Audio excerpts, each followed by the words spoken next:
Today, brethren, welcome to the Jesus is Lord Church Worldwide podcast. Thank you for joining us as we meditate on God's message to us through the Sunday preachings from Jesus the Healer episodes. With open heart, mind, and spirit, let us pray that God would speak to us today.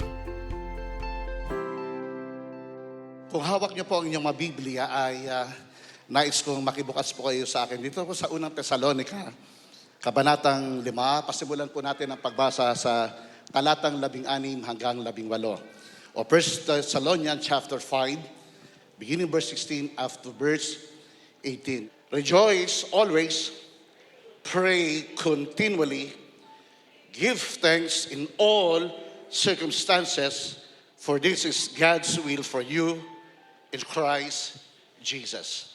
The Lord will surely bless the reading of His Word.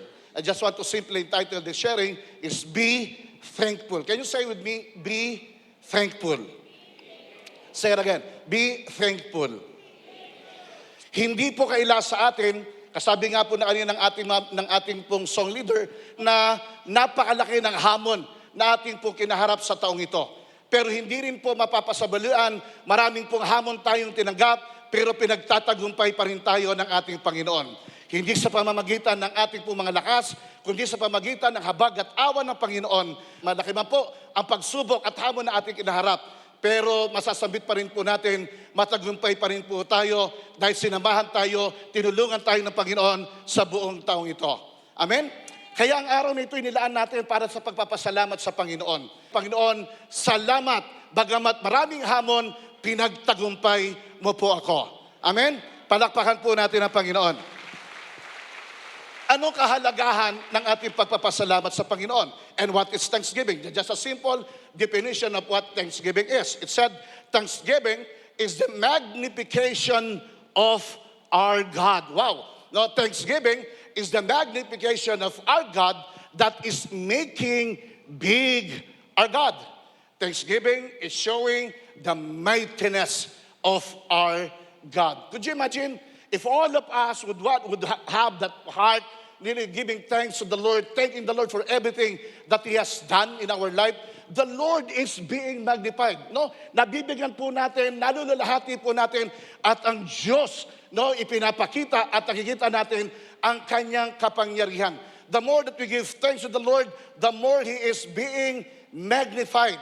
Pinikilala natin na ganon kalaki, ganon makapangyarihan ang Diyos. Kaya sabi ng Psalm 69 verse 30, I will praise the name of God with sound, and I will magnify Him. This also shall please the Lord. Could you imagine to know that God was so pleased to each one of us every time that we utter thanksgiving to Him, every time that we say, thank you, Lord. No, God is being magnified. Bagamat alam po natin, hindi po kadalasan madaling magbigay po ng pasasalamat. Lalo't lalo na, no? Maraming mga tao, ginawan mo na ng maganda, hindi makapagsabi ng thank you. Di po ba? It is not always easy not to give thanks. But, alam natin, no, the very thing that we must do in order to see God's will accomplish in our lives is to really, after thanksgiving, is to really telling the Lord, no, we thank you, Lord. We want to thank you, Lord, for everything that you have done in our life. No, giving thanks to the Lord is how we move into the higher realms of faith. No, mas lalong pinasisigla nito ang ating pong pananampalataya. Pananampalataya na alam natin hindi tayo iwanan ng Panginoon. Pananampalataya na duman po tayo sa matinding pagsubok ng ating buhay. Alam nating pagtatagumpayan tayo ng Panginoon at karapat-dapat lamang po na siya po ay pasalamatan ng bawat isa po sa atin. Amen?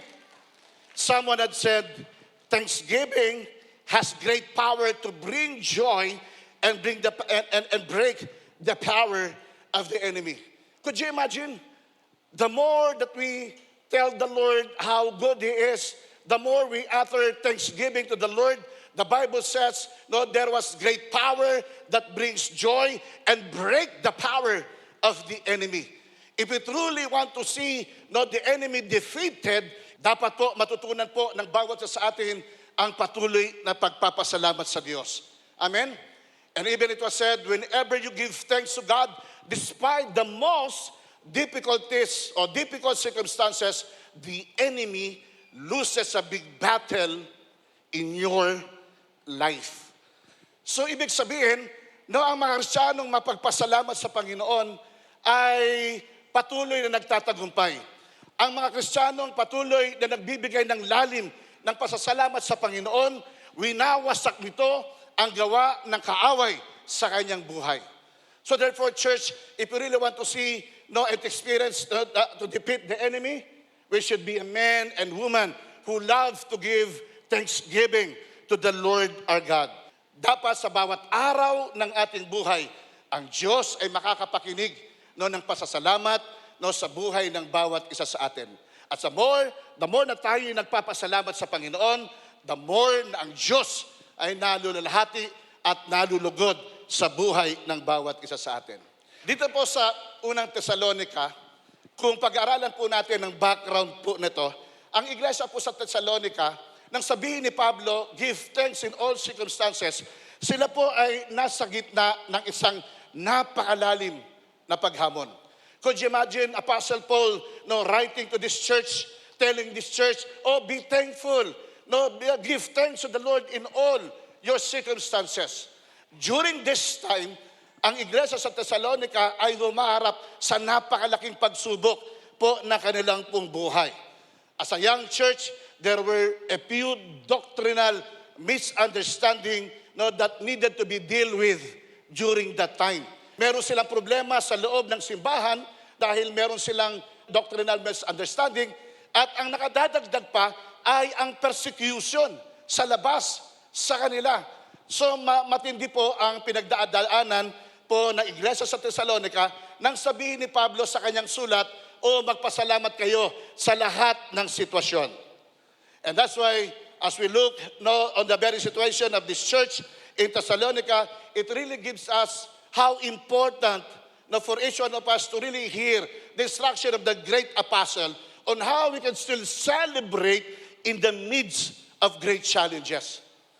By just looking and studying the lives and the believers in the church at Thessalonica, we could learn important instructions, especially coming from the great apostle Paul, on how we could still celebrate in the midst of great challenges. Kaya sabi ni Pablo, kung babasahin po natin muli dito sa verse 16, sabi niya gano'n, rejoice always.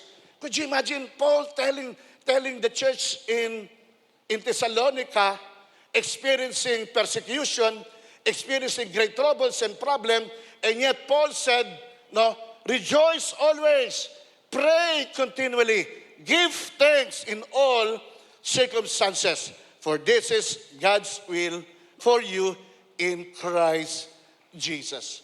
Mga magulang, mga kapatid, hindi ko po alam kung anong pinagdaraanan ng bawat isa sa atin.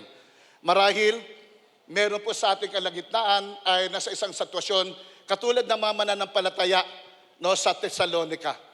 Marahil, ang araw nito ay supposed to be, dapat lahat masaya. Dapat nagdiriwang kasi napasok ang bagong taon. Lahat tayo ay hopeful na magiging mainam ang pagpasok ng bagong taon. Yan ang atmosphere should be. Pero hindi kahilat sa atin, hindi lahat po ay nasa ganitong sitwasyon.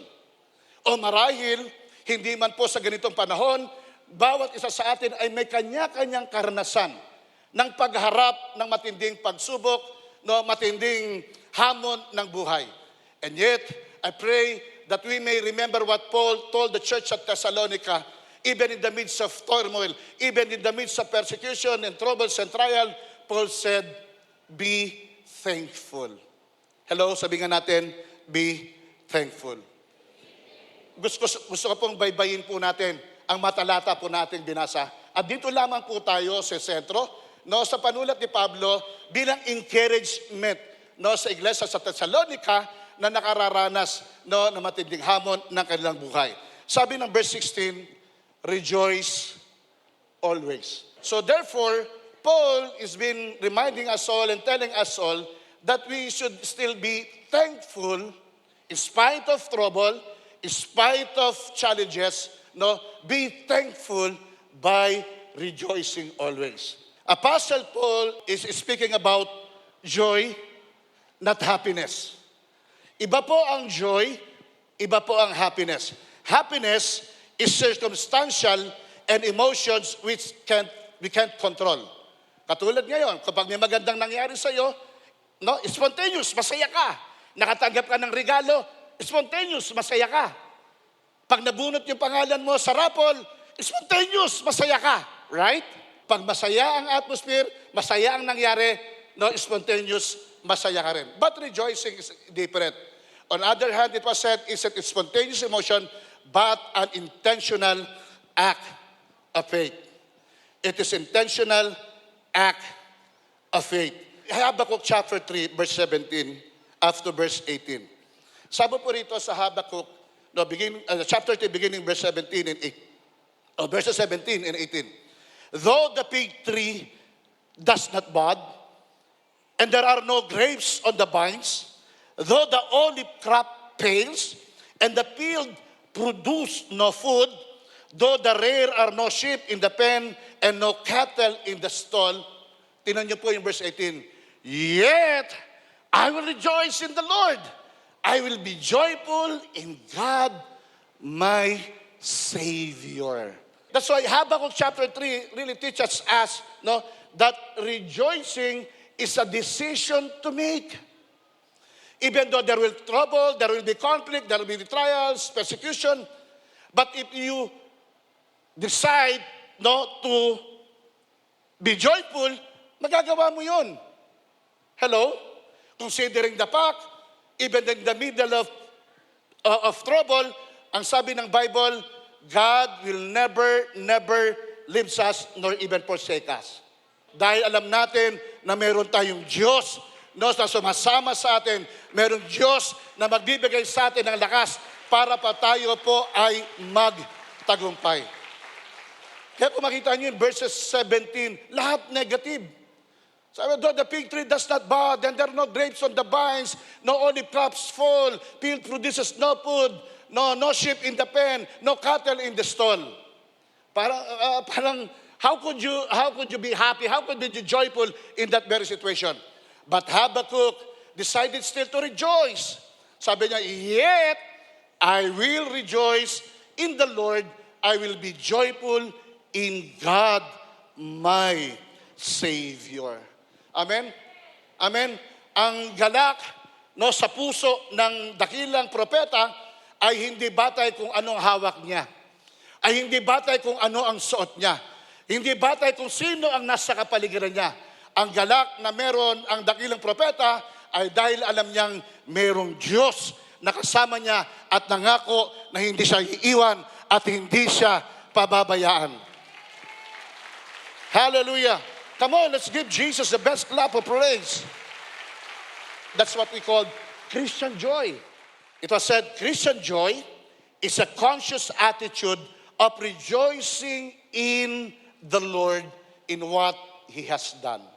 Tayo po ba, ugali po ba natin na bago po tayo matulog sa bawat araw, iniisip natin kung paano tayo sinamahan ng Diyos? Iniisip ba natin sa buong araw na yon ang mga dakilang bagay, pagtatagumpay na ginawa natin sa Diyos at bago man lamang tayo pumikit at matulog, nasasabi natin, salamat Panginoon. Tayo, hindi lang tayo nagagalak sa nararanasan natin sa Diyos. Kundi nagagalak rin tayo na nakikita natin ang mga kapatid na nagtatagumpay sa Panginoon. Ganun po ba tayo? O naiinggit tayo? Sabi natin, Lord, sana ako rin. Okay? That Christian joy is not self-centered. That we are also joyful to see our brethren, no, succeed. To see our brethren, no, receiving great blessing from the Lord. Kaya sabi ni Pablo sa Philippians chapter 4, verse 4, that we rejoice in the Lord always, and again, I say, rejoice. Rejoice in the Lord always, I say it again, rejoice. Alam nyo, nung sinabi ito ni Pablo sa mga taga-Pilipos, si Pablo po'y nakakulong. Okay, could you imagine how great really this apostle is? In spite of his situation, Hindi maganda ang kanyang kalagayan kaysa sa mga mananampalataya sa Pilipos. But he still encouraged them. Why? Because the joy in this great apostle is not on his very situation. His joy is in the Lord. He is writing this letter to the church at Philippi while he was in jail, suffering. At ito'y nagpapakita po sa atin no, na ang galak na meron po tayo, hindi ko anumang sitwasyon na ang kilalalagyan natin. Kundi ang kagalakan natin, ang pinag-uugatan ng kagalakan ng bawat isa sa atin ay walang iba kundi ang Panginoon.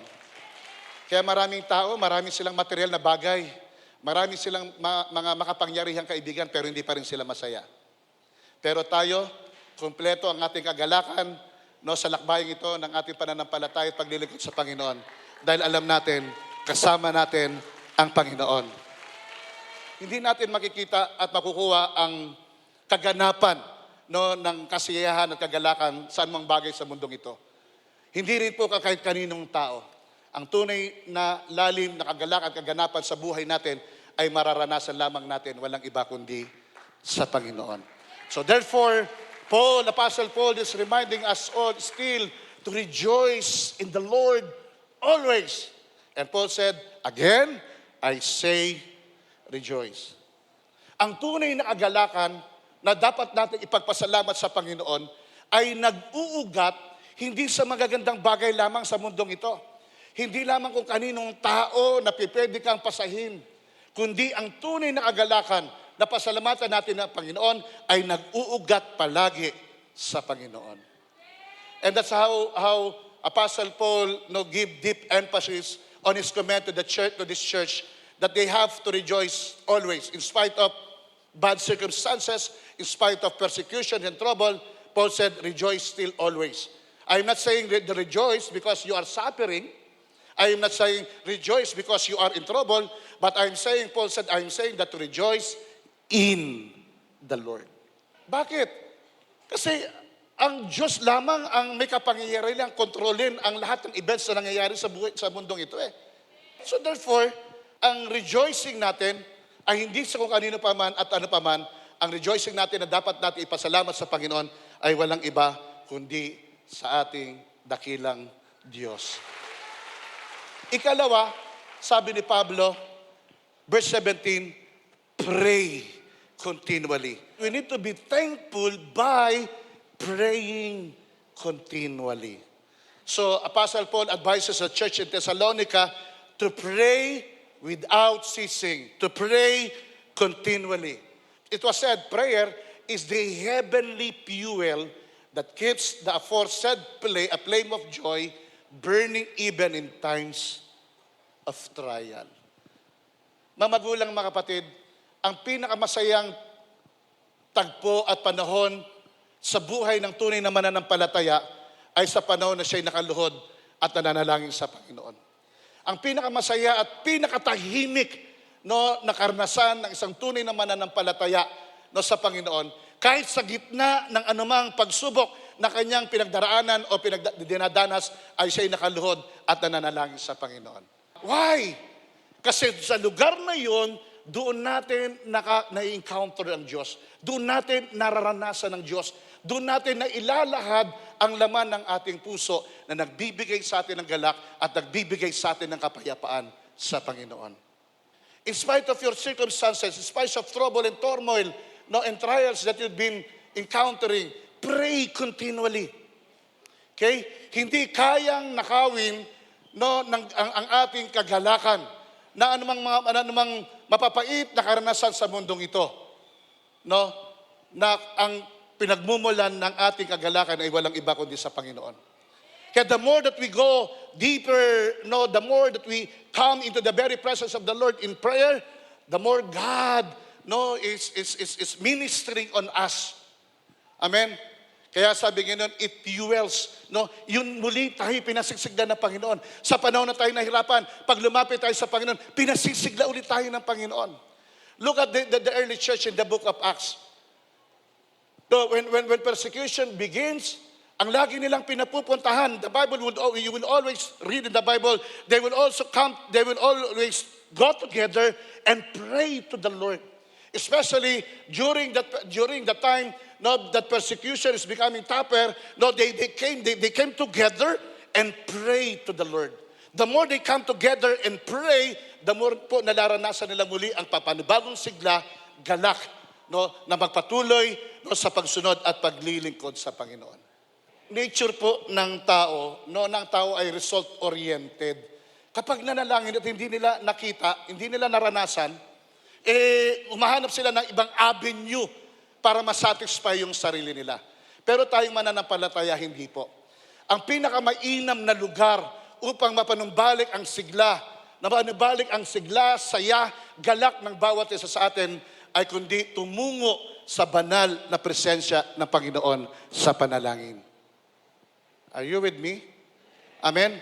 In the book of Daniel chapter 10, verse 12, God assured Daniel, day 1 pa na lang ng panalangin niya, sinagot na siya ng Panginoon. Why? Dahil ang nature ng Diyos ay tumugon sa ating pong mga panalangin. Hello? Sa isang malalim na pagkaunawa, na kapag tayo lumalapit at dumudulog sa Panginoon, sa panalangin, alam natin ang Diyos tumutugon. Hindi man natin marahil hawak pa, hindi man natin nararanasan pa, pero alam natin, ang Diyos ay tumutugon sa ating pong mga panalangin. And that makes us all joyful. That makes us all assured that every time that we come into the very presence of the Lord in prayer, we are all assured that God already granted our prayer. Kaya sabi ng Bible, ano man ang hilingin nyo sa panalangin, manampalataya kayo na inyong nakamtan. Manampalataya na kayo, hindi nyo pa man hawak, manampalataya kayo na inyong nakamtan, mapapasa inyo. Now, if we will really put deeply that very truth into our hearts, that every time that we come in prayer, in spite of difficulty, in spite of trouble and turmoil that we've been experiencing, but if we come into the very presence of the Lord, we know God will answer our prayer. And with that assurance na meron po tayo, ito ang nagbibigay ng sigla, papayapaan sa buhay ng bawat isa sa atin. Sino rito after niyang mag-pray, ang luwag-luwag na kanyang dibdib, ang saya-saya niya? Bagamat may trouble, bagamat hindi nawala yung problema, pero paglabas niya sa lugar panalanginan, ang pakiramdam niya para siyang lumulutang. Amen? Bakit? Dahil naroroon ang katiyakan na sa panalangin po natin, may tugon ang Panginoon. So therefore, we need to be thankful. Paul said, be thankful in spite of your circumstances, in spite of troubles and trials and turmoil. Be thankful, not by praying continually. Pagpasalamat pa rin tayo sa Panginoon. Ipagpasalamat pa rin natin sa Diyos. Anumang karanasan ang pinagdaraanan natin, ipagpasalamat pa rin natin sa Diyos. Dahil ang Diyos ay hindi nakalilimot sa kanyang pangako. Ang Diyos ay hindi nakalilimot, nagantimpalaan niya ang kanyang mga anak na matapat, na sumusunod, nagtitiwala po sa kanya. Sabi po ng Ephesians chapter 6, verse 18, sa ESV translation po, sabi ganon, praying at all times in the Spirit, with all prayer, and to the end, and keep alert with all perseverance, making supplication for all the saints. So the concept in this passage is persistence. Sabihin natin, persistence. Diba? Persistence and consistence. And that's what really important. God wanted us all to be persistent and consistent in our prayer discipline. Hello? Kaya yun ang sabi ni Pablo Okay? Anong pagpapasalamat natin? Pagpapasalamat natin by constantly praying. We need to be consistent. We need to be persistent in our prayer. Hello? Especially during the time of troubles and trial, we need always to come before the Lord. We need to be consistent. Hindi lang tayo lumalapit. Ito pong napaka bisan na ugali ng marami. Lumalapit lang sa Panginoon sa panahon ng pangangailangan.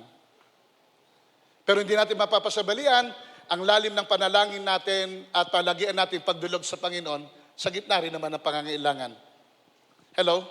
So what really matters to the Lord wanting to see in each one of us, especially as far as prayer is concerned, God wanted us all to become persistent. God wanted us all to be consistent in our prayer discipline. That our persistent and consistent in prayer must be rooted in faith. Kaya sabi ng Bible, ano man ang hilingin sa panalangin, manampalataya na kaagad kayo. Na ito'y inyong nakamtan, ito'y mapapas sa inyo. Amen? Ito'y nakaugat sa ating pong pananampalataya na hindi nababaliwala ang bawat pagdulog natin sa Panginoon. Hindi nawawala ng kabuluhan ng bawat panalangin sabit natin sa Panginoon dahil ang Diyos na nilalapitan natin ay Diyos na tumutugon sa ating pong mga panalangin. Kaya nga idinudulog natin yung puso natin. Inilalahad natin, inilalagak natin ang laman ng ating puso sa Diyos sa panalangin natin. At alam natin ng Diyos, hindi pa, sabi ng Bible, hindi pa nga binubukas na ng yung labi, alam na ng Diyos ang kailangan mo eh. But because the Lord knows and sees our hearts. Philippians chapter 4, beginning verse 4 up to verse 7. Sabi ni Pablo sa mga taga-Pilipos, rejoice in the Lord always. Again, I will say, rejoice. Let your reasonableness be known to everyone. The Lord is at hand. Do not be anxious about anything, but in everything, by prayer and supplication with thanksgiving. Okay? So ano ang result? And the peace of God, which surpasses all understanding, will guard your hearts and your mind in Christ Jesus. Wow. Napakagandang paalaala. Do not be anxious about anything, but in everything, by prayer and supplication with thanksgiving. With thanksgiving. That we come before the Lord in prayer, not just telling God our need, not just telling God the situation that we have, but coming and approaching in the very presence of the Lord in prayer with thanksgiving. Na mayroong kasamang pagpapasalamat sa Panginoon. Hindi lang po puro daing. Hindi lang po puro hiling. Kundi sabi ni Pablo, sa inyong pagdaing at paghiling sa Diyos sa panalangin, samahan nyo ng pagpapasalamat. Magpasalamat pa rin kayo sa Panginoon. At ang sabi ni Pablo, kung kayo'y nananalangin sa gitna ng pagsubok, sa gitna ng inyong karanasan, ng may pasasalamat, anong bunga? Ang sabi ng verse 7, and the peace of God, which surpasses all understanding, will guard your hearts and your mind in Christ Jesus. Sa mga hindi magandang sitwasyon ng buhay natin, ang ating isip at ang ating puso ay napupuno ng kagulumihanan. So therefore, God is calling us all to have a peace of God, not to have the peace of mind, coming from God. We have to come to the Lord in prayer and let our heart, our mind focus on God. Pray and with supplication, with thanksgiving. And lastly po, sa verse 18, sabi po ni Paul, give thanks in all circumstances. Give thanks in all circumstances. So therefore, Paul is really telling us all that we still need to be thankful in all circumstances. Amen? Kaya nga sa Bible, yung mga men of influence, who still thank God in spite of their situation, di ba? Si Job, he still thanked God when everything was lost. Jesus thanked God the Father, with the 5 loaves and 2 fishes, to feed 5,000 men. Amen? Paul and Silas still thanked the Lord in spite of their situation na sila'y pinakulong. And could you imagine, sa mga karanasan nila ng pagpapasalamat sa Panginoon, bumababa ang himala ng Diyos. Hello? Could you imagine Job? Nawala ang lahat sa kanya, pero nagpapasalamat pa rin sa Diyos. Dahil ang Diyos na lugod sa kanya, ibinalik ng Diyos ng ilang beses ang lahat ng ninakaw ng Diyos sa kanya. Right? Why God was so pleased to Job? Because Job still pleased God when everything was lost. God was so pleased to hear, to see Job still thanking Him in spite of his situation. And because God was so pleased, ibinalik ng Diyos ilang beses ang nawala sa kanya. Ang ating Panginoon, doon sa desert, ilang libong tao ang magugutom, no, dahil wala silang makain. And there was a boy that came and gave his 5 loaves and 2 fishes. And what the Lord Jesus Christ did, He thanked the Father. And when Jesus Christ thanked the Father for the provision, God made a miracle of multiplication, feeding 5,000 men. Sabi naman scholar, feeding more or less 20,000 people. At meron pang 12 basket full, ang natira. Paul and Silas, when they preached the gospel of Jesus Christ, hinuli sila, binugbog sila, ikinulong sila. But when they sing songs of hymns, songs of thanksgiving, bumaba ang Diyos doon sa dungeon. Nayugyug ang buong dungeon. Nawala ang kanilang pagkakatali. Sa bawat sambit ng ating pasasalamat sa Panginoon, bumababa ang Diyos, gumagawa ng himala ang Diyos, pinagpapala ng Diyos ang sinumang matapat na nagpapasalamat. Ganon makapangyarihan ang ating pasasalamat sa Diyos. Maaaring sa iba'y simple, pero sa Diyos, napakalalim. Sa Diyos, nalululahati. Ang Diyos, nalululahati. Ang Diyos ay nalulugod sa bawat panahon, sa bawat araw at pagkakataon, nakakapakinig siya. Salamat, Panginoon. I want to conclude by telling why we need to give thanks in everything. I believe the answer is in Philippians chapter 4, verse 7. And sabi nga nun, and the peace of God, which transcends all understanding, will guard your hearts and your mind in Christ Jesus. I believe thanksgiving really immunes our hearts and mind in Christ Jesus. So every time we utter, thank you Lord, ang focus ng puso natin at isip lagi natin sa Panginoon. Hello? Hindi ka naman nung kasasabi ng thank you Lord na hindi mo iniisip ang Panginoon. Na wala sa puso mo ang Panginoon. Di po ba? Manghuling talata po, basahin ko ulit natin. Ang sabi po ng 1 Thessalonians chapter 5 verse 18. Okay? Which the very directives of Apostle Paul, not to the church, and I believe to all of us. Give thanks in all circumstances, for this is the will of God in Christ Jesus. This passage somehow reminds us all how the Lord Jesus Christ taught us, modeled to us, that even during, especially during earthly ministry, pinakita ng Diyos ang ganda, lalim, sigla ng pasasalamat. At sa tuwing tayo'y nagpapasalamat, nalulugod ang Diyos, nalulalahati ang Diyos, at ang Diyos sa ating pasasalamat, gumagawa ng himala ang Diyos. Amen? Hayaan natin ang bawat palakpak na ginagawa natin ay katumbas ng ating sambit, katumbas ng ating panalangin, katumbas ng ating pagtawag at pagsabi, salamat Panginoon! Salamat Panginoon! Salamat sa madakilang bagay na ginawa mo sa aking buhay. Salamat sa iyong pag-iingat. Salamat sa bukas na langit na aking naranasan sa buong taong ito. Salamat sa aking pamilya. Salamat sa JIL Church na nag-ingat sa aking pananampalataya. Maraming hamon tayong kinaharap. Pero hindi mapapasubalian sa bawat hamon na ating kinaharap. Kasama natin ang Diyos. Pinagtagumpay tayo ng Diyos.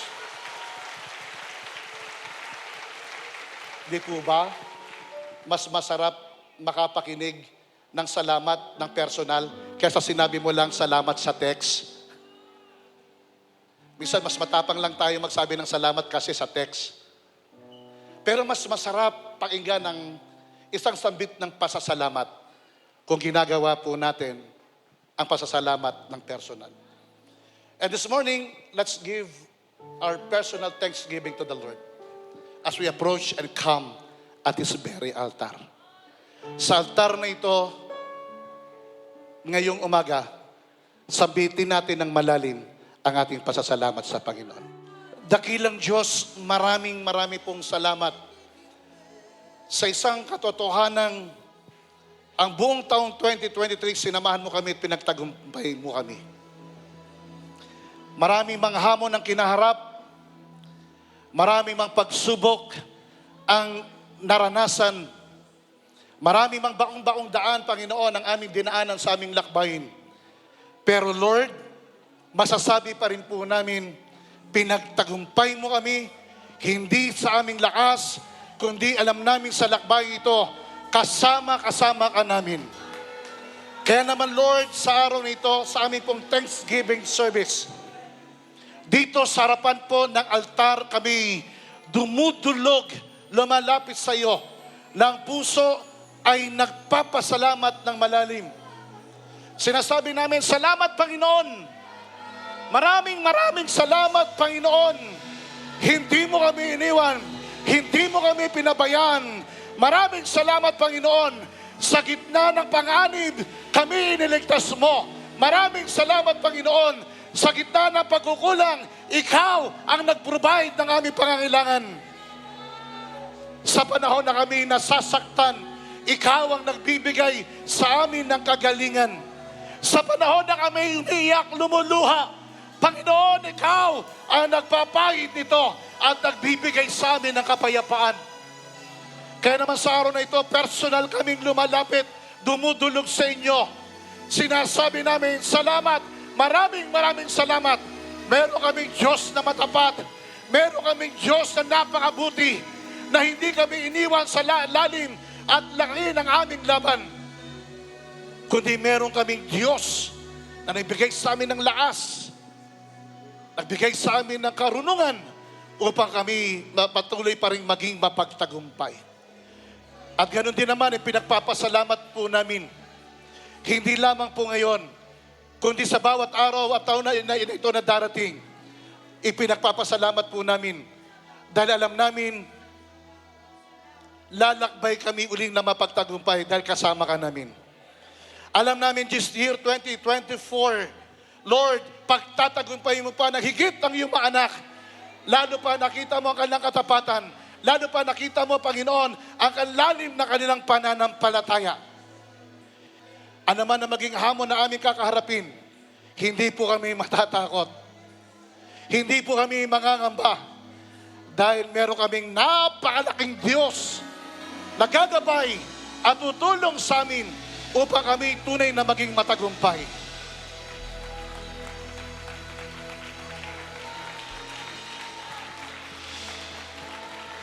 Panginoon,